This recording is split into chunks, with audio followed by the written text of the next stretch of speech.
2 octave arpeggio. You're good. 2, ready, go.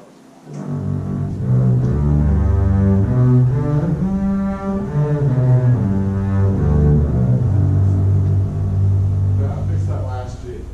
That last G. Right. Yeah. You guys, you're set up extremely well. Largely, Mr. Barrett, I'm sure. Okay, so you're set up really well, and you're really listening, and that's super important. I notice immediately that the bass is into your blend, which is something we don't see too often. There usually I see basses that are like honking away on the bass. Once I tell my bass player in my 6th grade, I said, it doesn't take much to be a good bass player. You got to be strong enough to play it, and know the fingerboard, and good to go. Right. You don't have to force it, and you guys aren't, and that sounds really good. That's well, let's do the dominant arpeggio. Okay, dominant arpeggio. This is the hardest thing on the page, really, which is why I put it on here. Play your F sharp and hold it. That's that F sharp we've been working on. You can ready? Play that F sharp again.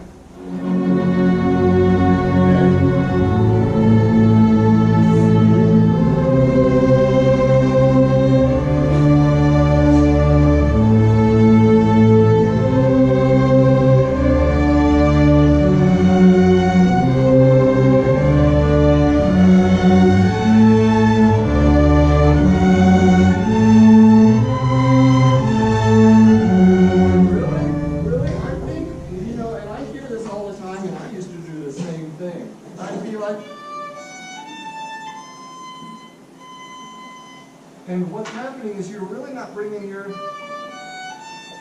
hand around so that that pinky can do that extension, because you have extensions too. It should be up there. See. Let me hear let me hear all the violins. Start on your last 4 notes of the 2nd measure. D. You see it? F sharp. Next. And C, bring your hand around. There it is. Good. Do that again. Listen.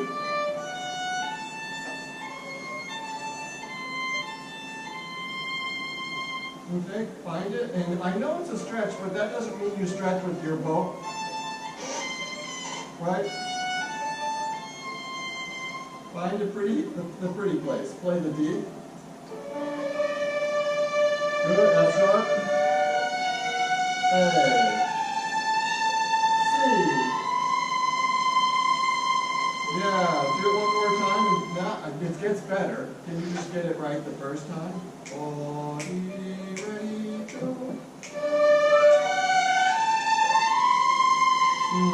Do it again. Ready, go.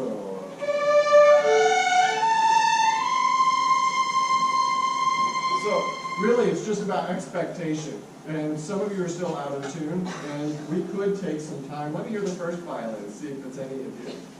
Okay? 2, ready, go. Sounds pretty good. Do it one more time just to make sure it's right. Ready, go. Your C is pretty good. One of you is playing your D a little sharp, though. So make sure that you're not actually cheating by moving your whole hand up here, right? Okay, one more time. Play your D and hold it. Good. F sharp. A. And then. Yeah, it's a little higher than you think. Let's hear the second violin. Ready? Play your D. F sharp. A. C. Higher. Higher. There it is. There it is. That's the C. All of you together. O, E, O, O. Ready, go. So, really, and I'm telling Mr. Bear this too, there's no magic. You just got to keep working on it. Because what we're talking about here is it's not really the book and it's not really you. It's that you still got to keep doing the work. and there's no getting around doing the work. So if you're a little out of tune, you just keep working on it until you're in tune. And what this book is doing is it's showing you some of the tricky things about this key.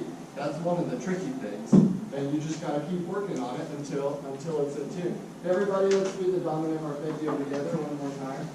And this time, just go right into the thirds. Don't even stop. 1 and ready, go.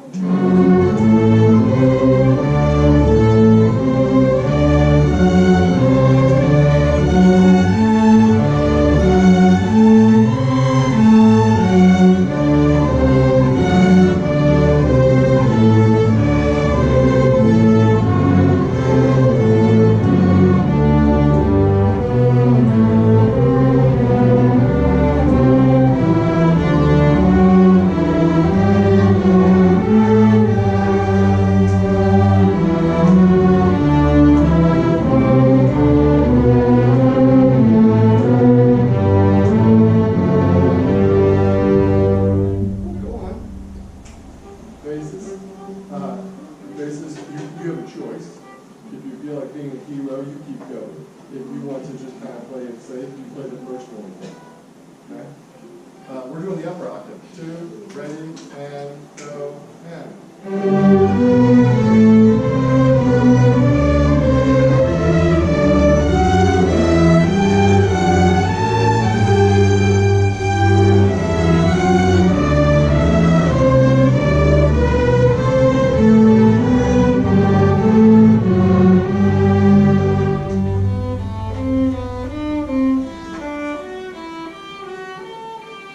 Let's do number 74 again, about that speed. 1, 2, 3, and go, and.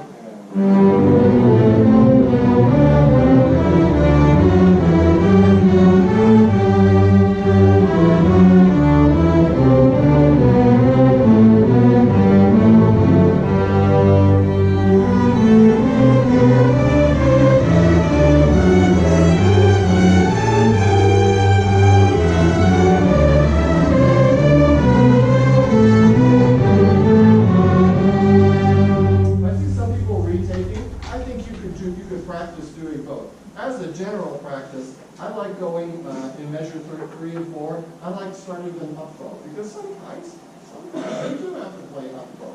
So I want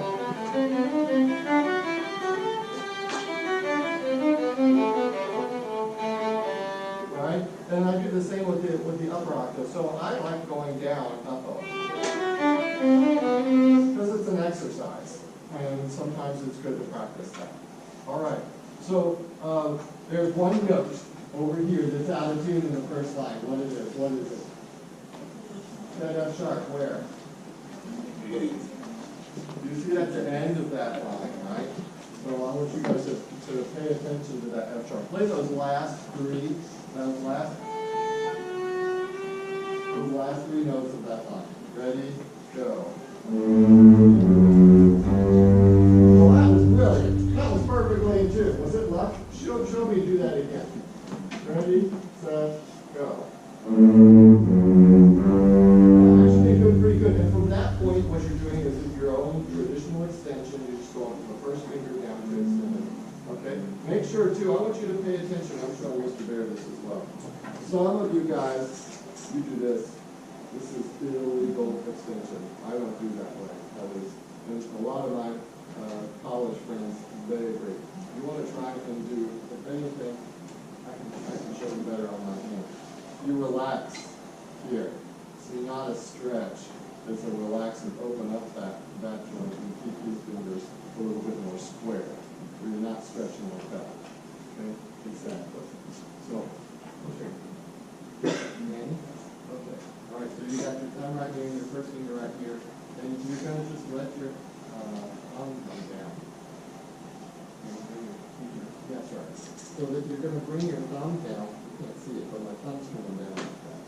That looks a whole lot more than you've actually overachieved that extension. Okay? So it's just going to be down.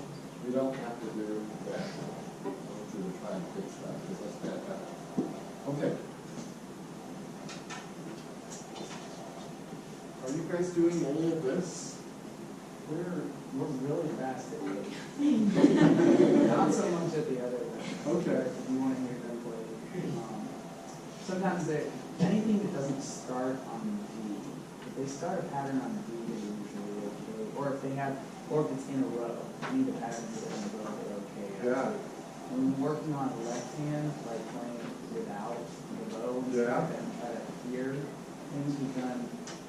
And some days they'll get it higher, some days they'll not. Do you want to spend any time on that, or you want to jump to the music?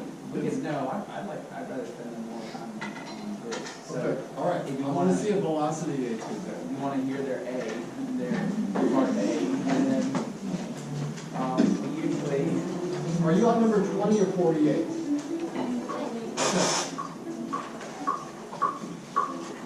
we'll usually start at like, they get it up to like, they start falling a little bit off it at 130, we work it up, but maybe start at 110. This is usually the All right, I do too. And sometimes we do it, we used to learn them like without the slur. Instead of like each beat would be a down and up bow to help them stay together a little bit more, but now we kind of implement the slur. So Okay. let's do it with the slur. Start that. Okay. So remember feeling the rhythm in your left hand. The left hand is what makes the rhythm. 1, 2, go.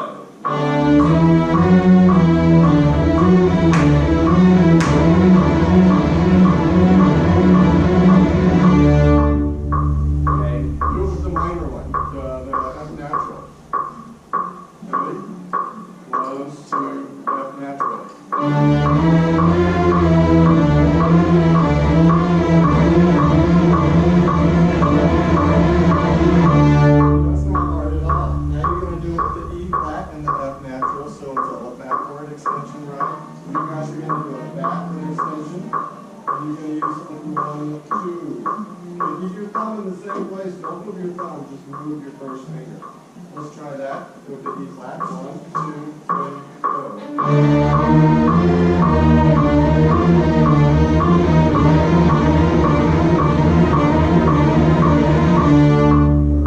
Okay, let's try all three together.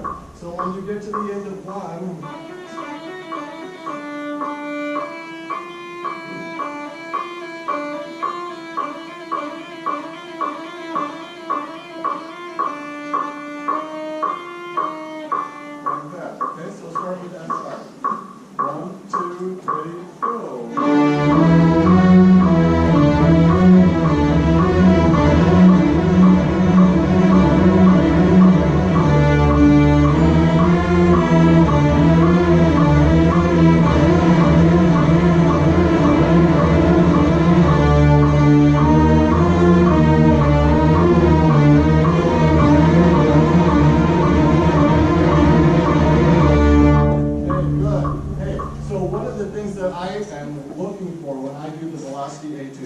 is to make sure, and there's a couple things you guys do very well. First of all, 110's not a bad speed.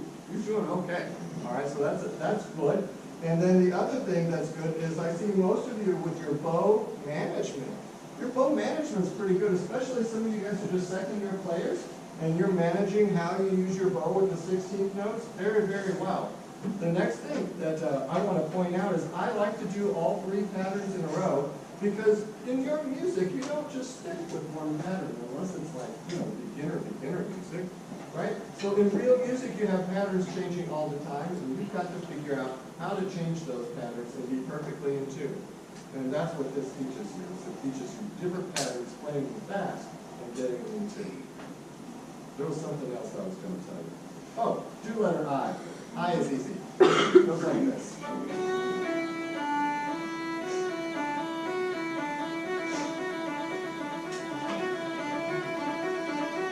So that you're actually landing on the beat on the F sharp. Just try the F sharp. Okay?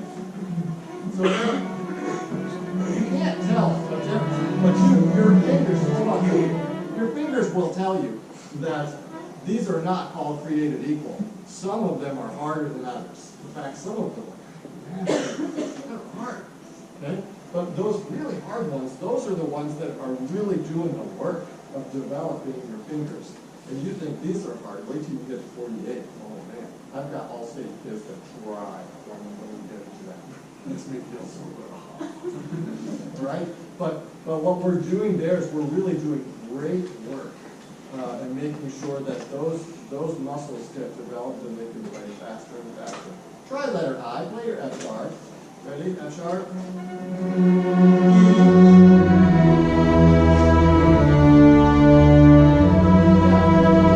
Just your high tempo. 1, 2, ready, go.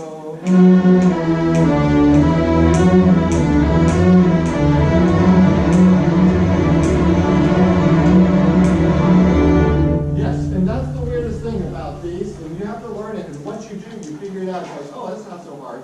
It starts on an F sharp, so what should it end on? It ends on an F sharp too. So once you finish,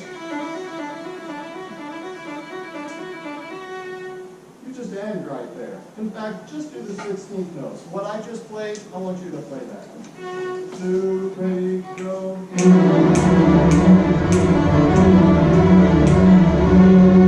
Right? And you're going to end on an F sharp. That was pretty good. Do it again. 2, ready, go.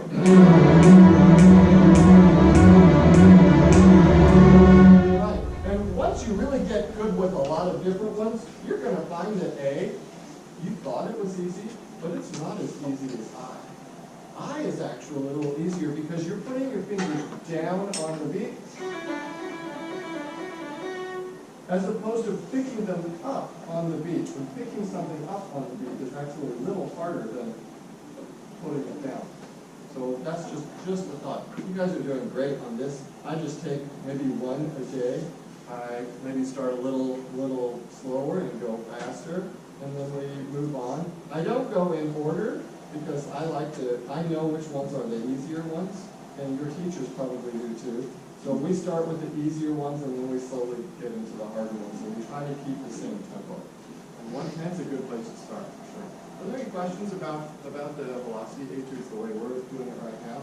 And then the only other thing that I do is,